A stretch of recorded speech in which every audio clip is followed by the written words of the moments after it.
এ কি এত এক হটপট লুচি নিয়ে বসে পড়েছো কেন? হ্যাঁ রাহুল মতো না খাইয়া শুকাইয়া গেছি। আমার শরীরটা শুকাই গেছে, এন্দা ব্যথা করে, পাও বিষ করে, মাজা ব্যথা করে, না খাইয়া খেয়ে শরীরটা শুকাই গেছে। তাই ভাবলাম লুচি করে বসে বসে একটু খাইয়া লই। তোর কি খাবি? তুই খাবি না খাবি না? খাবো না। তাহলে আমি খাই, যদি থাকে তখন তোকে দেব, যদি না থাকে তাহলে আলাদা ব্যাপার, আবার করে দেবো। আগে আমি খাইয়া লই, দেখি কেমন হয়েছে। না খাইয়া শরীরটা শুকাইয়া গেছে গো।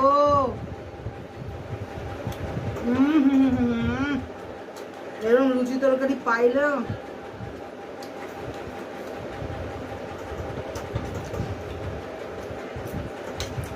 ভালো হয়েছে।